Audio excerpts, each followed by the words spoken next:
Hi, welcome on HardReset.Info, and today I have the CLVX S, a keyboard that has a touchpad built right into it, but not in the usual way. The touchpad is actually on the keycaps, which sounds strange at first, but once you try it, it's one of those things you never thought you'd see, but I'm really glad someone made it. It's not just another fancy keyboard either, it's packed with customization options, features, and smart design choices that make it genuinely different. So let's go through its main benefits, some use cases, and what it can actually do. There are three key advantages that make the CLVXs stand out.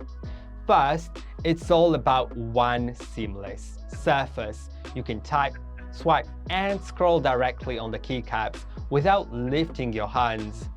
No need for a separate mouse or touchpad. Of course, you can still use one if you like, but I've always preferred using touchpads for scrolling and casual navigation, like 3-finger swipe.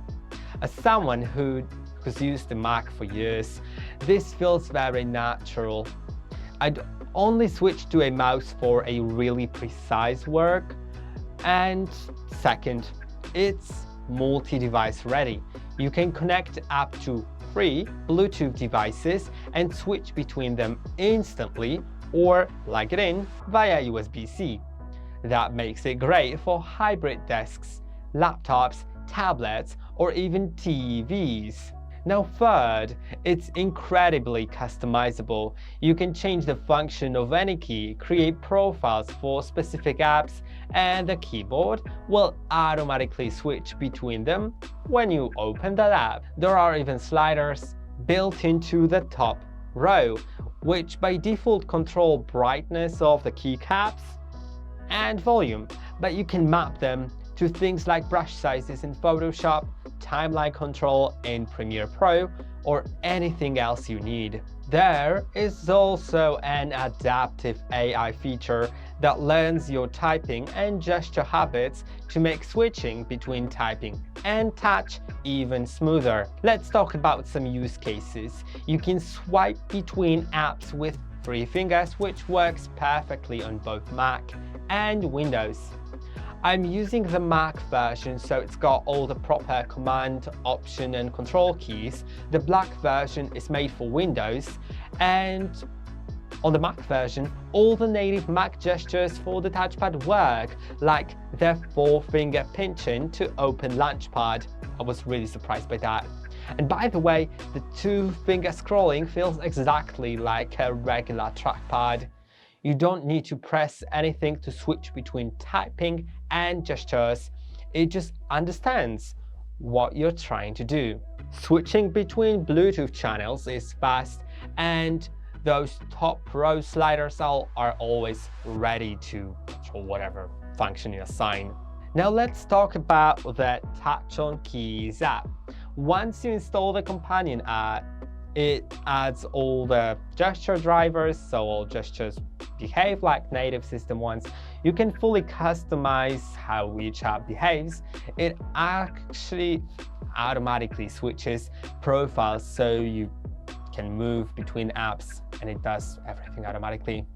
You can assign gestures to common system actions like copy, paste, cut, media controls, or even your own keyboard shortcuts. For example, in the past on Mac, the 3-finger swipe down gesture used to be used for expose. Now it's not really used. I don't really know whether expose exists anymore.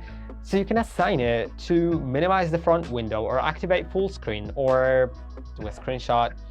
It's a really flexible system and it lets you tailor the experience to your workflow.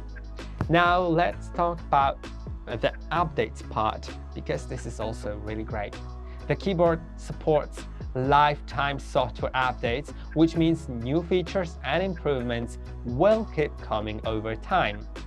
And as I said earlier, the AI-powered personalization learns your touch patterns, so it won't confuse typing with gestures, and it feels more natural the longer you use it. Now, it's a part about who is it for, and you may be surprised it's actually a keyboard that fits a lot of people.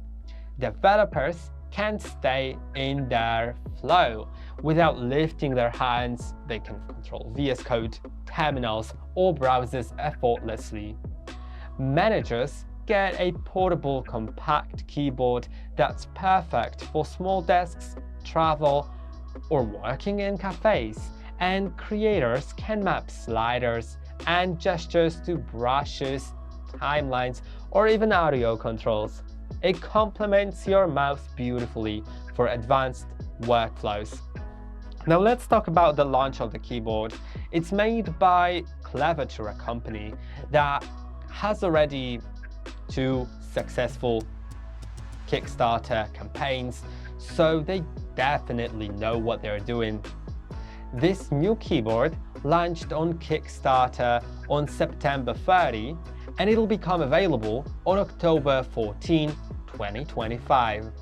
It's one of those rare devices that genuinely feels new. Not just different for the sake of being different. It's smart, well thought out, and surprisingly fun to use. So let me know in the comments down below what you think about this keyboard, whether you're interested in buying it or just testing it out.